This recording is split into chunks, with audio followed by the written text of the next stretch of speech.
আসসালামু আলাইকুম। আজকে ২০২৫ সালে ভাইরাল মুভি 'সাইয়ারা' নিয়ে ছোট্ট করে একটা রিভিউ দিব। এটা হচ্ছে বর্তমান সময়ের সবচেয়ে হিট একটা মুভি। ওকে, তাহলে শুরু করি আমাদের আজকের মুভি। প্রথমেই দেখা যাচ্ছে ছবির নায়িকা ভানিকে। ভানি একটা রেজিস্ট্রি অফিসে বসে আছে বিয়ে করবে বলে। সে তার বয়ফ্রেন্ড মহেশের জন্য ওয়েট করছে। আজকে তাদের বিয়ে, কিন্তু মহেশ তো বেচারা পল্টি দিয়ে চলে গিয়েছে। সে ভালো চাকরি নিয়ে বিদেশ চলে গেছে, ভানিকে ছেড়ে দিয়ে চলে গেল। এই নিয়ে ভানির মনে দুঃখের আর অন্ত রইল না। মহেশ যে এত দিনের একটা রিলেশন ভেঙে ওকে ছেড়ে দিয়ে চলে গেছে, এটা মেনে নিতেই ভানির কষ্ট হচ্ছে। ভানি চাচ্ছিল যে পরে আবার যখন সময় হবে তখন বিয়ে করতে, কিন্তু মহেশ না করে চলে গেছে। এই কথা শুনে ভানি তো ভীষণ অসুস্থ হয়ে পড়ে এবং বাসায় গিয়ে অনেক কান্নাকাটি করে।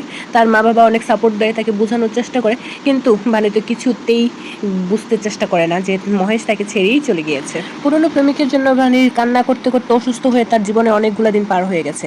তো প্রায় 6 মাস পরে ভানির মা বাবা তাকে একটু সাপোর্ট দিল, বুঝালো তুই নতুন করে জীবনটা শুরু কর। তো যেই ভাবে সেই কাছে ভানি চলে গেল একটা সাংবাদিক অফিসে। সে আবার টুকটাক লেখালেখি করতে পছন্দ করতো। বাবার সাথে বানি অফিসে চলে গেল। অফিসে যাওয়ার সময় এখানে এন্ট্রি হয় গল্পের নায়ক ক্রিসের। ক্রিসও কোনো এক কারণে অফিসে আসছিল। এবার তাহলে ক্রিসের পরিচয়টা দেয়। ক্রিসের স্বপ্ন সে একদিন বড় গায়ক হবে, কিন্তু এই সাংবাদিক অফিসের এক লোক ক্রিসের নাম না ছাপিয়ে তার অন্য এক বন্ধুর নাম ছাপিয়ে ফেলেছে। বুঝো ঠেলা, টাকা খেয়ে যা করে আর কি। এই নিয়ে সাংবাদিক অফিসের যে মালিক তাকে ক্রিস গিয়ে উড়া ধরা দিল মায়। আর এদিকে বানির নতুন চাকরিটা হয়েই গেল। তার মধ্যে কি হলো, বানির প্রথম কাজ করেছে ক্রিসের সাথে ইন্টারভিউ না। লও ঠেলা, বানি তো প্রথমেই দেখলো ক্রিস যে মারামারি করছে, আর এদিকে তার এই মারামারি করার লোকটার সাথে তার ইন্টারভিউর প্রথম ডেট ফিক্সড করতে হলো। অফিসের মালিক বলে দিয়েছে তুমি যদি ক্রিসের সাথে 5 মিনিট ইন্টারভিউ নিতে পারো তাহলে তোমার চাকরি ফিক্সড। লাও ঠেলা, এখন কি হবে বলেন তো? তো যেইভাবে সেই কাজ, ক্রিস এখানে ওড়াধরা মারামারি করে চলে গেছে তার কাজের জায়গায়। সেখানে তার বন্ধুদের সাথে রাগারাগি করে সে একাই পারফর্ম করতে চলে গেছে এবং তার পারফর্ম অনেক হিটও হয়। বাপের টাকা থাকলে যাই হয় আর কি। এক বন্ধু বাপের টাকার প্রধান খাটিয়ে তার নামে সব কিছু করতে চেয়েছিল। ক্রিসে উড়াধরা মায়ের আর একার পারফরমেন্স দেখে সব বন্ধুরা বুঝে গেছে যে ক্রিসকে ছাড়া তার কিছুই না। তো যেভাবে সেই কাজ, ক্রিসের পারফরমেন্স অনেক ভালো হলো এবং সে নতুন একটা মিউজিক ব্র্যান্ডের সাথে হাত মিলিয়েছিল। তবে সেই ব্র্যান্ডের মালিকও কম না কিন্তু। এখানে গান গাইবে ক্রিস, কিন্তু নাম থাকবে সেই ব্র্যান্ডের মালিকের। মানে ক্রিসের কোনো নাম ছবি কোনো কিছুই ব্যবহার করা যাবে না, কিন্তু গান সম্পূর্ণ সুর কথা সব থাকবে ক্রিসের। তো টাকার কাছে দুনিয়া হার মেনে যায়, তাহলে ক্রিস কেন হার মানবে না? ক্রিসও রাজি হয়ে গেল, টাকার কাছে বিক্রি হয়ে গেল রে ভাই। যাই হোক, এখানে ক্রিস বেলাকে বলল তুমি যদি আমার জন্য একটা গান লেখো তাহলে আমি তোমার কাছে ইন্টারভিউ দিব। তো রাজি, বেলাও রাজি হয়ে গেল। রাজি না হয় উপায় আছে, টাকা বলে কথা। তো বেলা গান লিখতে পারছিল না, তাই ক্রিস বেলাকে নিয়ে একটা পার্কে গেল, খেলার মাঠে গেল। ওইখানে গিয়ে গান তো লিখলই, সাথে অন্য কিছু হয়ে গেল। তাদের মাঝে সম্পর্ক হয়ে গেল, প্রেম ভালোবাসা সব কিছু হয়ে গেল রে ভাই একটা গানের জন্য। এদিকে বেলা গান লিখছে আর ক্রিস গান গাইছে, সাথে দুজনের প্রেমটাও চুটিয়ে চলছে। বেলা পুরোনো দিনের সব কথা ভুলে গিয়ে অতীত ভুলে সামনের দিকে এগিয়ে গেল। দুজনের খুব ভালো সম্পর্ক হয়ে গেল।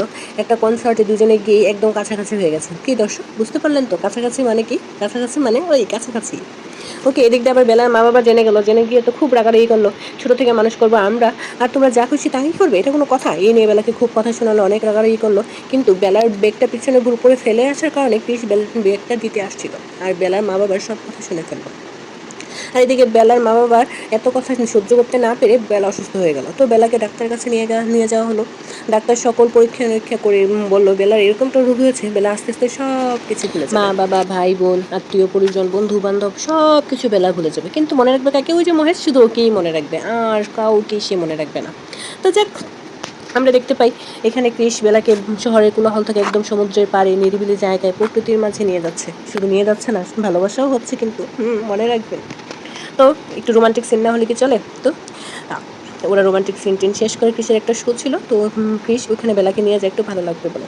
ক্রিস গান গাচ্ছিল আর বেলা এদিকে রেখে ফেললো তার মহেশকে। সে তো তার বর্তমান সব কিছু ভুলে গেছে, শুধু মহেশকে মনে আছে। তাই মহেশকে সাথে নিয়ে সে চলে যায় রুম ডেটে। ক্রিস তো গান গাইছে আর বেলাকে খুঁজছে, কিন্তু ক্রিস যখন এক পর্যায়ে বেলাকে বাঁচাতে সেই রুম ডেটের কাছে চলে যায়, বেলা করে কি মহেশের পিছনে গিয়ে লুকায়। বুঝো ঠেলা, কি এক অবস্থা। এদিকে মহেশ আর ক্রিসের খুব মারামারি হচ্ছিল। ক্রিস তো জানে যে বেলার বর্তমান কিছুই মনে নেই। মারামারির এক পর্যায়ে বেলা করে কি ক্রিসের হাতেই ছুরি দিয়ে দেয়। বুঝো ঠেলা, যার জন্য করলাম চুরি সেই বলে। তারপর ক্রিস আর বেলা বাসায় চলে আসে। ক্রিসের মন খারাপ, বেলারও মন খারাপ। তো কৃষ অনেকদিন তার কোনো কাজে যায়নি। কৃষের বাবা আবার কৃষিকে একটু বোঝাচ্ছিল যে না কাজে যাও, প্রেম ভালোবাসা নিয়ে পড়ে থাকলে তো হবে না। আর এদিকে বেলা করলো কি কৃষকে একটা চিঠি লিখে দিয়ে সে চলে গেল। কৃষের গানও এদিকে অনেক হিট হয়ে যায়, কৃষ অনেক জনপ্রিয়তা পায়, কিন্তু কৃষ বেলাকে আর খুঁজে পাচ্ছে না। বেলাকে বিভিন্ন জায়গায় বিভিন্ন মাধ্যমে খুঁজছিল কিন্তু আর খুঁজে পাচ্ছে না। অবশেষে অনেক খোঁজাখুঁজির পরে বেলাকে খুঁজে পেলো একটা আশ্রমে। সেই আশ্রমে গিয়ে দেখে বেলা আবার তার স্মৃতি হারিয়ে ফেলেছে। কৃষ তাকে অনেকভাবে বোঝানোর চেষ্টা করছে, খেলার মাঠে নিয়ে বোঝানোর চেষ্টা করছে, কিন্তু সব কিছু ভুলে যাচ্ছে। আবার নতুন করে সব কিছু শুরু করলো, তারা বিয়ে করলো, একটা হ্যাপি ফ্যামিলি। বিয়ের পরও বেলা আবার অনেক কিছু ভুলে যাচ্ছে, কৃষ্ণ তাকে এখানে সেখানে লিখে মনে করে দেয়। এই হচ্ছে আমাদের সাইয়ারা মুভির কাহিনী। কেমন লাগলো বলেন? শর্ট করে সংক্ষিপ্তভাবে বললাম, যদি ইচ্ছে হয় তাহলে পুরোটাই দেখে নিতে পারেন। Thank you.